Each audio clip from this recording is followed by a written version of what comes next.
வாழ்க்கையில் ஏதாவது உயரணும், உயரமான இடத்துக்கு போகணும். அதுக்காக தான் நம்ம என்ன பண்ணுறோம், நான் இன்ஜினியர் ஆக போகிறேன், மருத்துவர் ஆகிறதுல நான் மருத்துவ படிப்பு படிக்கிறேன், எம்பிபிஎஸ் படிக்கிறேன், விஞ்ஞானி ஆகிறேன் நான் அப்படின்னு சொல்லிட்டு, அல்லது நான் முதலமைச்சராக இருக்கேன், நான் நடிகராக இருக்கேன், இப்படி மனிதர்கள் தங்களை உயர்த்தி கொள்வதற்காக இதெல்லாம் பண்ணிகிட்ருக்கான். ஆனால் உண்மையிலே உயர்வுங்கிறது எது தெரியுமா?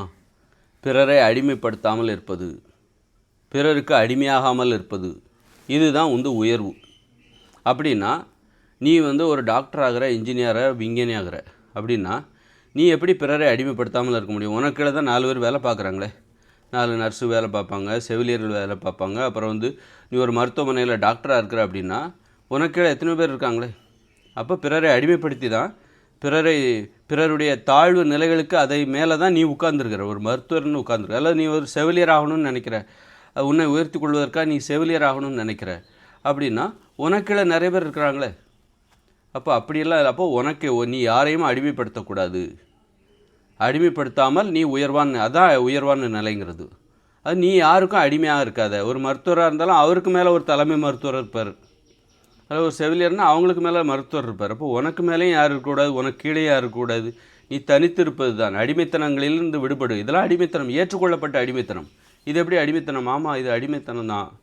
அவங்க இப்போ நீங்கள் உங்கள் முதலாளிக்கு உங்கள் முதலாளி ஒரு தொழில் நிறுவனத்தில் வேலை பார்க்குறீங்க, உங்கள் மேனேஜருக்கு பயப்படுவீங்க, உங்கள் முதலாளிக்கு பயப்படுவீங்க.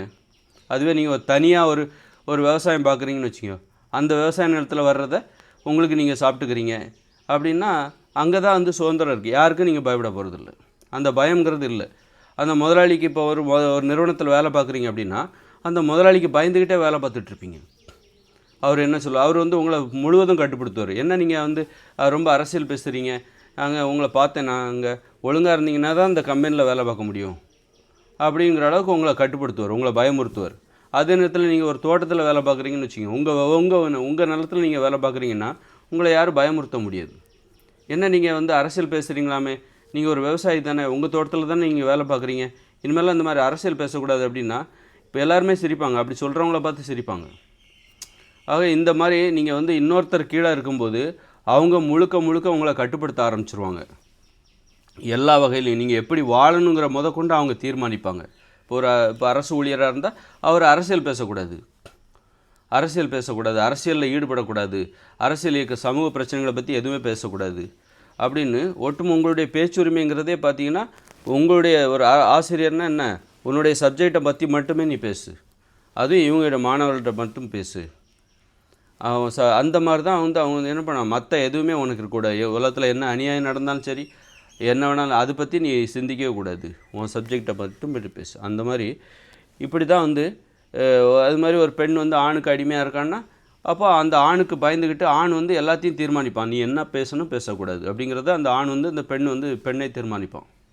இந்த மாதிரி இதான் அடிமைத்தனங்கிறது. சுதந்திரங்கிறது என்னது, நம்ம யாரையும் சார்ந்துடாமல் இருக்கணும். அப்போ ஒரு பெண் தான் வேலைக்கு போகிறா, சுய சம்பாத்தியத்தில் உழைக்கிறா. அப்படி இருக்கும்போது கணவன் அந்த மாதிரிலாம் நான் இன்னும் என்ன பேசணும் கொண்டு நீ முடிவு பண்ணாத அப்படின்னு சொல்லிடுவா. சுதந்திரமாக பேசுவதற்கு நீ எனக்கு எந்தவித தடையும் சொல்லாமல் இருந்தால் நான் உனக்கு பொண்டாட்டியாக இருக்கேன், இல்லைன்னா அதற்கேற்ற ஒரு ஆள், எனக்கேற்ற ஒரு ஆளை நான் தேடி செல்கிறேன், உனக்கேற்ற ஒரு ஆளை, ஒரு அடிமையை நீ தேடி செல் அப்படின்னு சொல்லிவிடுவோம். இந்த மாதிரி அடிமைத்தனம்தான் இழிவானது. அப்போ நம்ம யாரு கீழேயும் வேலை பார்க்கக்கூடாது, நமக்கும் கீழே யாரையும் வேலை வாங்கக்கூடாது. இதுதான் உயர்வான நிலை. இந்த உயர்வான நிலையை பார்த்து பயந்து போய் தான் இது வேண்டாம், இப்படிப்பட்ட உயர்வான நிலை நானே யாருமே தனிச்சு நின்று நான் ஒரு வேலை செய்கிறேன், ஒரு விவசாயத்தை செய்கிறேன், எனக்கு கீழே யாரும் கிடையாது, எனக்கு மேலே, அப்போ என்னால் நிறைய உணவுகளை உற்பத்தி செய்ய முடியாது, நிறைய பணத்தை சம்பாதிக்க முடியாது, ஆடம்பரமாக வாழ முடியாது. ஆதலால் இந்த உயர்வு நிலை எங்களுக்கு தேவையில்லை. ஆடம்பரமாக வாழ்வதற்கு உயர்வு நிலை பொருந்தாது. உயர்வு நிலை, இந்த உயர்வு நிலை என்பது அடிமைத்தனம் இல்லாத இந்த உயர்வு நிலை உதவாது அப்படின்னு சொல்லிட்டு என்ன சொல்லுவாங்க, இந்த மாதிரி உயர்வு நிலை வேண்டாம், அதனால் அடிமைத்தனத்தை ஏற்றுக்கொண்டார்கள் மனிதர்கள். நான் டாக்டர் ஆகிறேன், இன்ஜினியர் ஆனால் அதெல்லாம் எனக்கு தேவையில்லப்பா, அந்த உயர்வு நிலையே எனக்கு தேவையில்லை. ஆனால் அப்போ என்ன பண்ணுறாங்க, இந்த டாக்டரோ இன்ஜினியரோ அல்லது இங்கே இருக்கிற அமைப்புகளோ இது எல்லாமே பார்த்திங்கன்னா இந்த தொழில், ஒருத்தர் கீழே வேலை பார்க்குறது, யாரோ ஒருத்தர், அவர் யாருன்னே தெரியாது, உங்கள் மேனேஜர் உங்களுக்கு ஒன்றும் சொந்தம் கிடையாது, ஆனால் அவர் உங்களை திட்டுவார், உங்களோட வயசில் சின்னவராக இருப்பார், உங்கள் முதலாளி உங்களோட வயசில் சின்னவராக இருப்பார், அவர் உங்களை திட்டுவார், வேலை வாங்குவார், மிரட்டுவார், ஒழுங்காக இருக்குன்னா இல்லைன்னா போயிட்டே இரு அப்படின்னுவார். அந்த அளவுக்கு ஒரு மானம் இழந்து போய் தான் இந்த மாதிரியான தொழில். முன்னாடி கடந்த காலங்கள்லாம் அடித்தாங்க, தனக்கீழே வேலை செஞ்சவங்கள அடித்தாங்க, டப்பு டப்புன்னு ஒன்றும் உரிமை கிடையாது, அப்பனோ அண்ணனோ கிடையாது. ஆனால் தனக்கு கீழே வேலை பார்க்குறவங்கள அடித்தாங்க. இப்போ வந்து கொஞ்சம் நாகரிகமாக வேலை பார்க்குறாங்க, நாகரிகமாக வேலை வாங்குறாங்க. ஆனாலும் அது அடிமைத்தனம் தான், அது அவமானம் தான், அது அசிங்கம்தான். ஒரு அசிங்கமான விஷயத்த அமைதியாக நாகரிகமாக பண்ணிகிட்ருக்காங்க. அதனால் இந்த மாதிரி அடிமைத்தனம் இல்லாத நிலை தான் உயர்ந்த நிலை. பிறரையும் அடிமைப்படுத்தக்கூடாது, நாமளும் அடிமையாகக்கூடாது. நம்ம எதுக்காக அடிமையாகணும்? அன்புக்கு மட்டும்தான் அடிமையாகணும். ஒரு அப்பாவுக்கு அடிமையாகணும், அன்புக்கு மட்டும்தான் அடிமையாகணும். ஒரு அப்பா வந்து உறவுக்கு அடிமையாகணும். உறவு வந்து நம்மகிட்ட எப்படி வேலை வாங்கும் அப்படின்னா, கஷ்டமான வேலையை வாங்காது. ஆனால் ஒரு முதலாளிங்கிறவன் பார்த்தோன்னா, மேனேஜருங்கிறவன், மேலதிகாரிங்கிறவன் பார்த்தோன்னா, நம்மளை கஷ்டமான வேலை வாங்குறதுக்காக தான் அவன் மிரட்டினா தான் கஷ்டமான வேலையை வாங்க முடியும். ஒரு பயமுறுத்தணும், ஒரு அச்சுறுத்தணும், வேலையை விட்டு தூக்கிடுவேன், உன் குடும்பம் என்ன அது பாரு, நடுத்தருவில் நிற்கிதா பாரு, அதனால் நீ எங்கே போனாலும் இந்த மாதிரி கஷ்டப்பட்டால் தான் உன்னால் முடியும் அப்படிங்கிற அந்த இதனால் மிரட்டுறாங்க. ஒரு உறவுகள்னால் என்ன பண்ணும் அப்படின்னா அந்த மாதிரி மிரட்டாது. ஒரு அன்பாக தான் உதவிங்கிறது என்ன தெரியுமா? எளிமையாக இருக்கணும், அதுதான் உதவி. நம்ம வந்து ஒரு மேனேஜர் கீழே வேலை பார்க்குறோங்கிறது வந்து உதவி கிடையாது, அது அடிமைத்தனம்.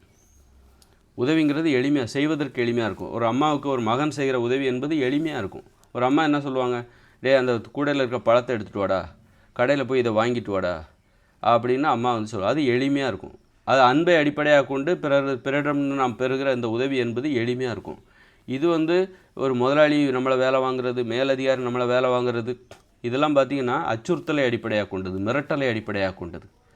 அதனால் அது வந்து அடிமைத்தனம். அந்த அடிமைத்தனம் இல்லாத ஒரு நிலை தான் உயர்ந்த நிலை, உயர்வான நிலை. யாரையும் நீ அடிமைப்படுத்தாத, யாரையும் ஒன்றை அடிமைப்படுத்த அனுமதிக்காத, இதுதான் உயர்ந்த நிலை. அப்படின்னா இந்த உலகத்தில் எத்தனை பேர் உயர்ந்த நிலையில் இருக்கிறார்கள்? சொல்லுங்கள் நீங்கள். இல்லை, யாருமே. அப்போ எல்லா அடிமைகள் உருவாக்கிய உலகம்தான் இந்த உலகம். அதாவது உயர்ந்த நிலையில் இல்லாத மனிதர்கள் உருவாக்கிய உலகம்தான், அடிமைத்தனத்தால் உருவாகிய உலகம்தான், அவமானத்தால், அசிங்கத்தால், அசிங்கமான ஒரு வழிமுறையால் உருவான உலகம்தான் இந்த இயந்திர அறிவியல் உலகம். எவ்வளோ அழகாக இருக்குது பாருங்கள், கலர் கலராக மின்னுது. ஆனால் சாக்கடை நாற்றம், அதை அடியில் போட்டு மூடிடுறாங்க. ஜப்பான்லாம் சாக்கடை நாராது, அது பாதாள சாக்கடை பக்காவாக மூடிட்டாங்க. உள்ளுக்குள்ளே அவ்வளோ நாற்றம் இருக்குது. இங்கே வெளியில் தெரியுது, அங்கே உள்ளுக்குள்ளே இருக்குது. அவ்வளோதான். உலகம் முழுக்க இந்த மாதிரி தான் வந்து ஒரு அசிங்கத்தை பூமிக்கு அடியில் மறைச்சிட்டு மேலே அப்படி சூப்பராக வாழ்கிற மாதிரி இந்த உலகம். பாருங்கள், ஒரு அடிமைத்தனம் என்கிற ஒரு கீழான நிலை எவ்வளோ அழகாக இருக்கும், எவ்வளோ பிரம்மாண்டமாக இருக்கும். பிரம்மாண்டத்தை பார்த்து மயங்கிட்டான். ஆனால் இது வந்து அவமானம், இது அவமானம். அடிமைத்தனம் என்பது இழிவானது, உயர்வு நிலை என்பது எளிமையானது. ஒரு குடிசை இருக்குல்ல, அது பார்க்குறதுக்கு ஒரு உயர்ந்த கட்டடத்தை போல் அழகாக இருக்காது, பிரம்மாண்டமாக இருக்காது. ஆனால் அது உயர்வான நிலை, ஒரு குடிசையில் வாழ்வு. தற்சார்பு வாழ்க்கை முறை வாழும்பொழுது அவரவர் குடிசைகளை அவரவரை கட்டுவார்கள். ஏன்னா பிறரை அடிமைப்படுத்த முடியாத நிலைமை தான் தற்சார்பு வாழ்க்கை முறை, ஒரு உயர்ந்த நிலை. ஒரு உயர்ந்த நிலையில் நான் உயர்வாக இருக்கணும்னு ஆசைப்பட்றேன், எனக்கு காங்கிரீட் கட்டடம் தேவையில்லை, பிறரை அடிமைப்படுத்தி கட்டப்பட்ட காங்கிரீட் கட்டடம் தேவையில்லை, பிறரை அவமானப்படுத்தி, அடிமைப்படுத்தி, பிறரை சிறுமைப்படுத்தி கட்டப்பட்ட அந்த காங்கிரீட் கட்டடம் தேவையில்லை. நானும் அந்த மாதிரி ஒருத்தர்கிட்ட போய் வேலை பார்க்கல. அந்த மாதிரி வேலை பார்த்து நான் நிறைய பணத்தை சம்பாதிச்சா தான் என்னால் காங்கிரீட் கட்டடம் கட்ட முடியும். எனக்கு அந்த தாழ்வான நிலை தேவையில்லை. எனக்கு உயர்ந்த நிலை தான். நான் உயர்வானவனாக இருக்கு, யாரையும் அடிமைப்படுத்தக்கூடாது, யாருக்கிட்டையும் அடிமையாக இருக்கக்கூடாது.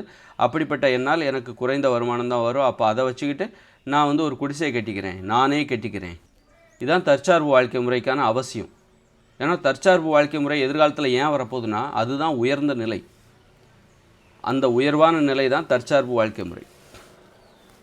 அதனால தான் ஏன் தற்சார்பு, அவங்களுடைய அனைத்து தேவைகளையும் பிறரை அடிமைப்படுத்தினால்தான் உங்களுக்கு தேவையான ஆடைகளை இந்த உலகத்தில் வாங்க முடியும். நெசவாளி யார்?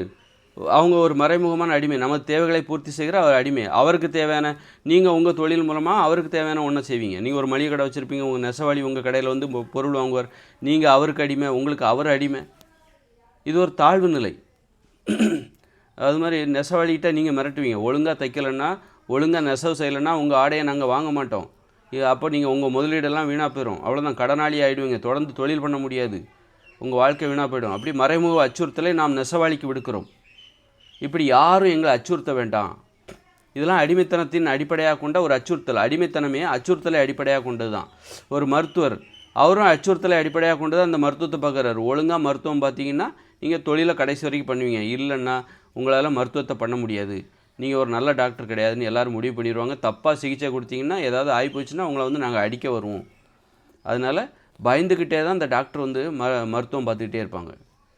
ஒரு அறுவை சிகிச்சை போகும்போது நல்லபடியாக நடந்து முடியணும், நல்லபடியாக நடந்தால் வாழ்த்துவாங்க, ஐயா கடவுளே. நல்லபடியாக நடக்கலை, எதை இறந்து போயிட்டாங்கன்னா அந்த மருத்துவருக்கு பயம், அந்த தகவலை சொல்கிறதே பயம். அடிச்சு போடுவாங்க, என்ன பண்ணுவோம், உயிருக்கு ஆபத்து, நீ தான் கொண்டுவிட்ட அப்படின்னு சொல்லுவாங்க. அப்படின்னு பயந்து தான் அந்த வேலையை பார்க்குறாங்க. அதான் அடிமைத்தனம். அதனால் நீ பயப்படாத. எதுக்கு பயப்படுற? வாழ்க்கையில் எதுக்கு நாம் பயப்படணும், மற்றவங்களை பயப்படணும்? தற்சார்பு வாழ்க்கை முறைக்கு வாங்க. உனது உடலை நீயே பாதுகாத்துக்கொள் நோய்களிலிருந்து. நோய்கள் வருவதற்கு காரணமான உணவுகளை சாப்பிடாதே முன்கூட்டியே. நோய்களை முன்கூட்டியே தடுத்து விடு. அப்போ மருத்துவர்கள் இங்கே தேவையில்லை. மருத்துவர்கள் பயப்படுற அந்த மருத்துவர்களுக்கு அந்த பயமே தேவையில்லை. அப்போ மருந்துகள் தயாரிக்கிறாங்களா, அவங்களுக்கும் பயந்து தான் மருந்து தயாரிப்பாங்க, ஏதோ ஆகிடக்கூடாது அவ்வளோ அப்படின்னு சொல்லிட்டு. அப்போ அந்த பயமும் தேவையில்லை. ஒரு நோய் நீ முன்கூட்டியே உணவு கட்டுப்பாட்டை கடைபிடித்து உனது உடலை நோயிலிருந்து பாதுகாத்து கொண்டால் நீ யாருக்கும் பயப்பட தேவையில்லை. மருத்துவரும் அங்கே தேவையே இல்லை. உனது குடிசை நீயே கட்டிக்கோ, உனது ஆடையை நீயே நெய்து கொள், உனது உணவை நீயே உற்பத்தி செய். இப்படி உனது தேவை அனைத்தையுமே நீ செய்யும்போது பிறரிடமிருந்து உனது தேவையை எதிர்பார்க்காத, பிறருக்கும் நீ பூர்த்தி செய்யாத. உன் தேவையை நீ பார்த்துக்கப்பா, என் தேவையை நான் பார்த்துக்கிறேன். நாம் 2 பேரும் ஒன்றா உட்காந்து பேசுவோம். உன் அனுபவத்தை சொல்லி என் அனுபவத்தை சொல்லி. இதுதான் தற்சார்பு வாழ்க்கை முறை. அப்போ நான் தைரியமானவனாக இருக்கிறேன். தற்சார்பு வாழ்க்கை முறையில் எனது தைரியம் முழுமை பெறுகிறது. உண்மையான தைரியம், இயற்கையான தைரியம், தலை நிமிர்வது, ஒரு உயர்வான நிலை, அடிமைத்தனம் இல்லாத அந்த உயர்வான நிலை தான் தற்சார்பு வாழ்க்கை முறை. இந்த இயந்திர அறிவியல் உலகம் அடிமைத்தனத்தால் ஏற்றுக்கொள்ளப்பட்ட அடிமைத்தனத்தால் உருவாக்கப்பட்டது. தற்காலிக அடிமைத்தனம் ஏற்றுக்கொள்ளப்படாது, நிரந்தரமாக தற்காலிகமாக தான் ஏற்றுக்கொள்ளப்படும். உட்கார்ந்து வரேன்.